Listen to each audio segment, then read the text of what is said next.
Hey, welcome back to another episode of Storytime. It's been 6 years, but hey, my friend Matt Hansen made a really cool Storytime video, and I found it really interesting, and it motivated me to make this video.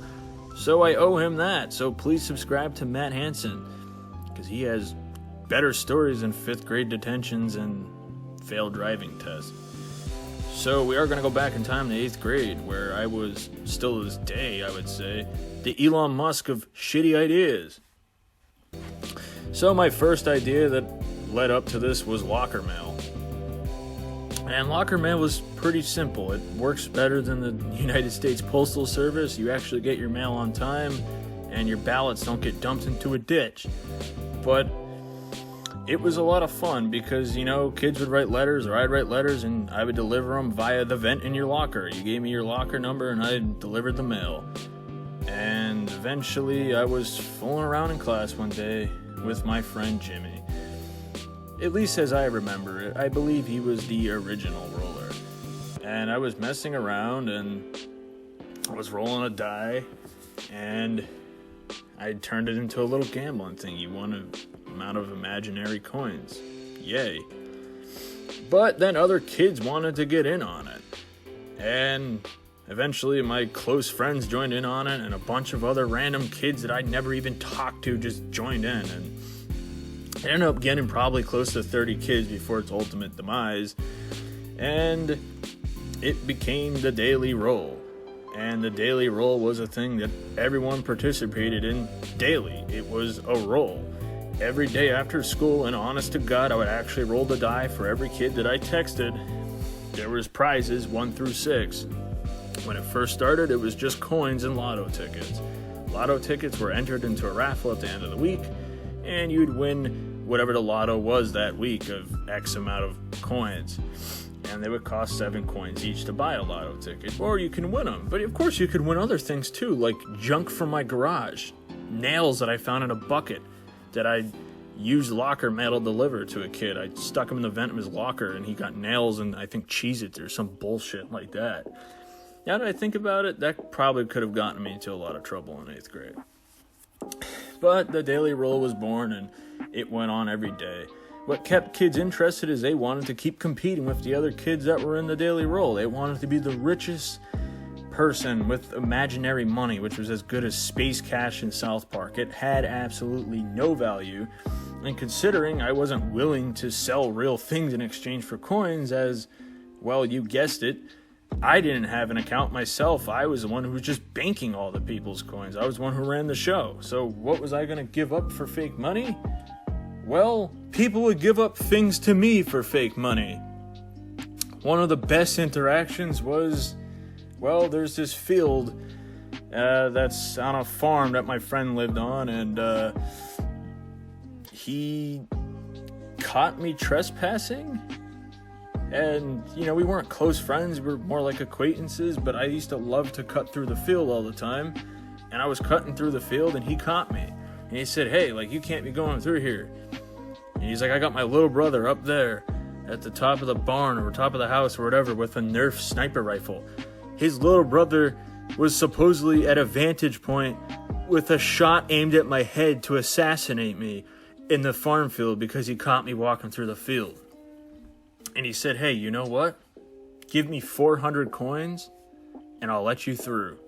And I said, all right, 400 coins it is. I gave him 400 coins, and now I had access to the farm field for all of eternity. Probably not now. I'm going to try going through there tonight and see what happens.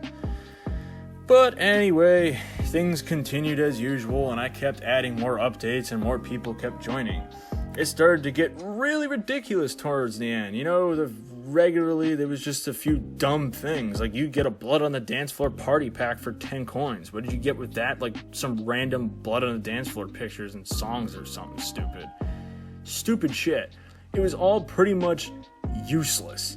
You would get virus protection softwares on your bank account because now when you did the roll, you could get a virus on your account that ate your money. You could now hack people's accounts and steal their money. And then you could have items that you could pawn off for coins, which were imaginary items like the cum diamond for 250,000 coins if you somehow won it or got it.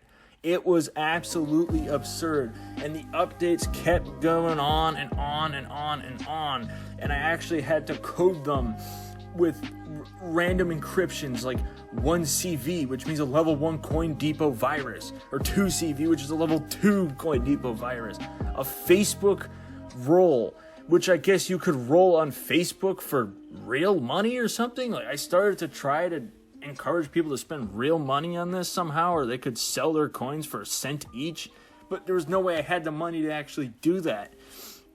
So as you can guess, things collapsed because it became overwhelmed with imaginary money. But one day was the best thing that ever came out of this imaginary business. Was it all the stress that I got? No.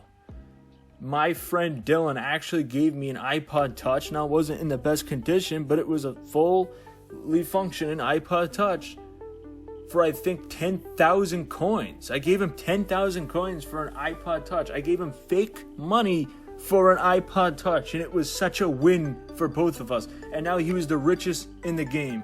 But for a long time, there was no longer any competition because he was the richest. And there was no way to really beat him. Although he was beat ultimately in the end, no one really cared at that point. What ended up happening with all the updates and everything, it became impossible for me to keep up with it anymore. There was just too much shit, and there was too many people I had to send text messages to. And eventually, I got really stressed to the point I wasn't creative anymore. When I came home after school, it wasn't fun anymore. I dreaded having to do the daily roll, and I dreaded having to do the lotto at the end of the week. And I got lazy.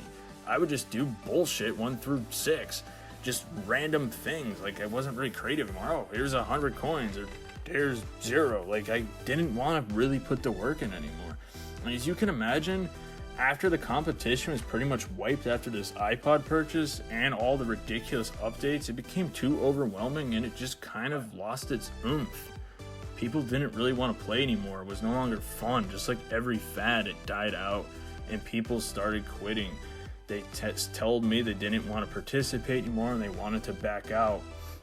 And what would happen at this point was your money was transferred to the next guy or the guy of your choice. I forgot how I did it, but your money was transferred to another person's account. That way that person would be more motivated to stay.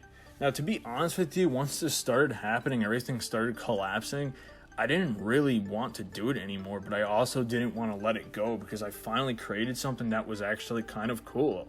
And I didn't know what cryptocurrency was, nor did I think it really existed at this point in time. But I created a cryptocurrency. I created a fake currency, and I created a totally fake gambling system.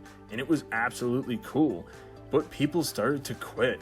Eventually, towards the end, when I finally decided to close it up, there was 11 people left somehow.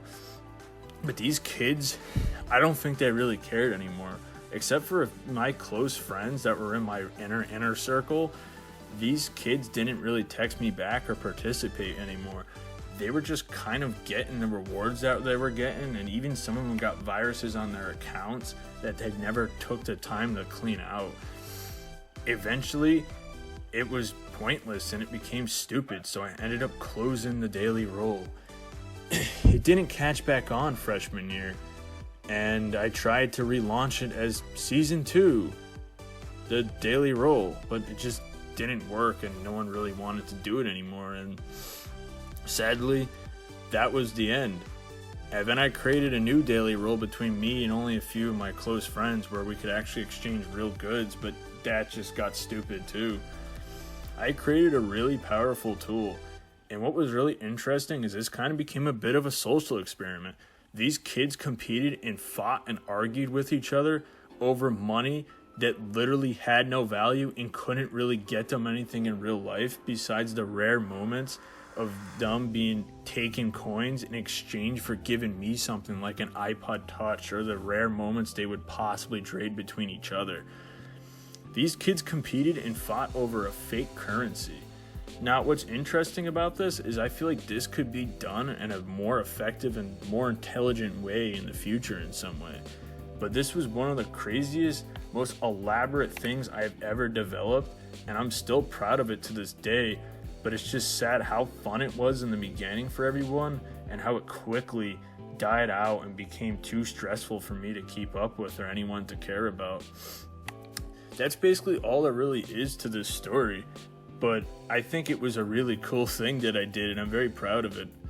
But yeah, let me know, do you think I should redevelop this into something better and innovative?